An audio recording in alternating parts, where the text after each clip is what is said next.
পুজো দেখবনি আর বাবা গুরু তারপরে সাহেব তুমি স্মরণে ডাক দিয়ে পরিবেশন বলেছে, স্মরণে বাবা আমাকে তো বিবাহ করালে তোমার ভক্ত অশ্বিনীর স্থলে তুলে দিলে। এনে হোক না কেন ভালো সরকার দরকার।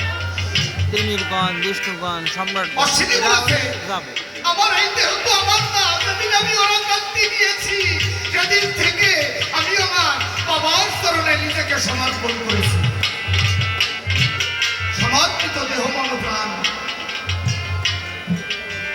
সমর্পিত দেহ মন প্রাণ গুরুপতির বসবান।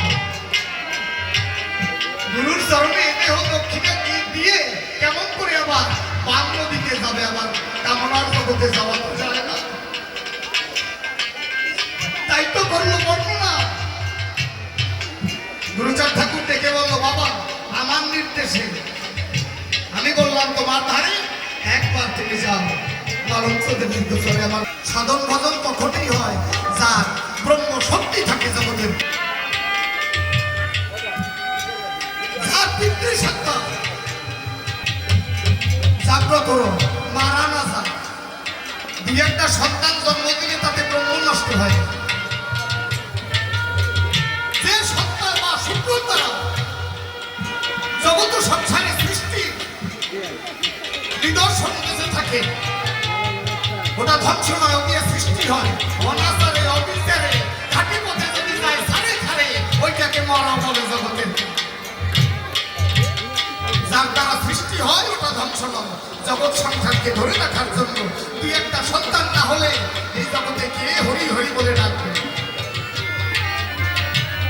একবারের জন্য অশ্বিনী গোসাই গিয়েছিল, একটি কন্যা সন্তান হয়েছিল।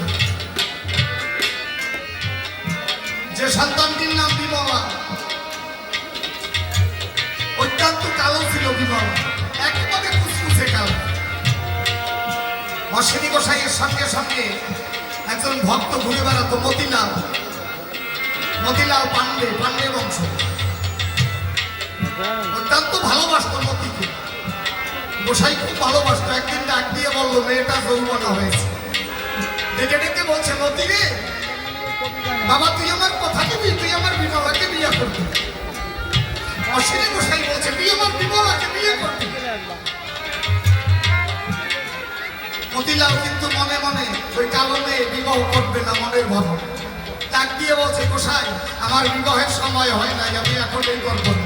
বলছে যে জীবনে তোর আর বিয়ে করার সময় হবে না। কতবার চেষ্টা করেছিল, বিবাহ বছরে যাওয়ার পরেই মেয়েটা মারা গেছে। কয়েকবার এভাবে ধাক্কা খাওয়ার পরে গিয়ে চরণে বলে, ডাক দিয়ে বলে, বাবা আমি জীবনে আর বিবাহ করবো না, কেননা তোমার বাপ্য যে বিদ্যা হয়ে যাবে, আর যাবো না। এ হলো অশ্বিনী গোসাই, এ হলো আমার অশ্বিনী গোসাই। তার কানে ডাক দিয়ে বলেছে, এই জায়গা দিয়ে বাঁচতে পারবো একমাত্র যদি গুরুর কৃপা হয়। তাই তার গানের ভাষায়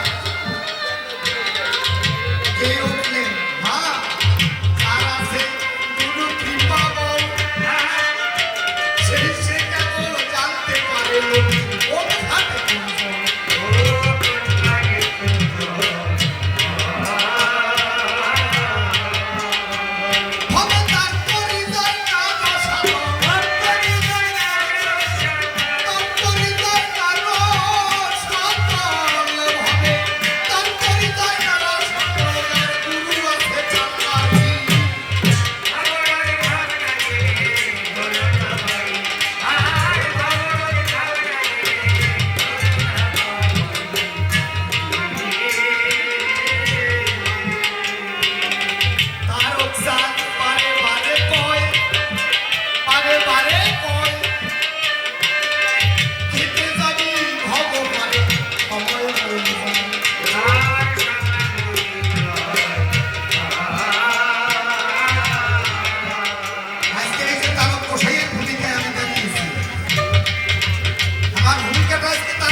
কোন আমার সেই তারক নামটাই হলো আমার গুরুপদ।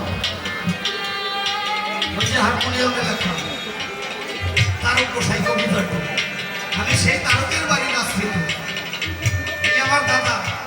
ভাই হইতে বসা তারক গোসাইয়ের বাড়ি তারাইয়ে বাড়ি জয়পুর গ্রাম। যে তারক গোসাই অশ্বিনীকে ডেকে ডেকে বলেছিল, অশ্বিনী তোর দ্বারা কবি জ্ঞান দেওয়া হবে না, তুই বাবা বাড়ি ছিল। কেননা কবি জ্ঞানের মধ্যে কিছু আছে ছলনা, কিছু আছে অভিনয়, আসল হতে হয় না। আর তুই যখন কবি গান গাইতে ওঠো, তুই একবারে প্রেম রাখতে পৌঁছে যাও, একেবারে ধুলায় পড়ে যাও, তোর দ্বারা কবি গান হবে না।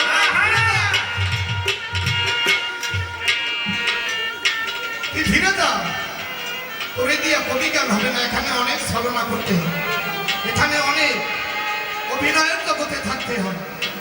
আর আসল ভাবে তুই যে কান্নার জগতে ডুবে যাও, তোর দিয়ে আর গান করানো সম্ভব হয় না। তাই তো ডাক দিয়ে বললো, হ্যাঁ তারক স্যার বারে বারে কয়, কে কে যাবি ভব পারে, সবাই বলে যায়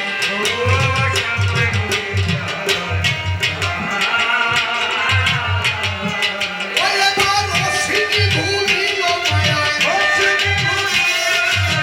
অশ্বিনী ভুলিল মায়ায়, অশ্বিনী ভুলিল মায়ায়, ওই যুগে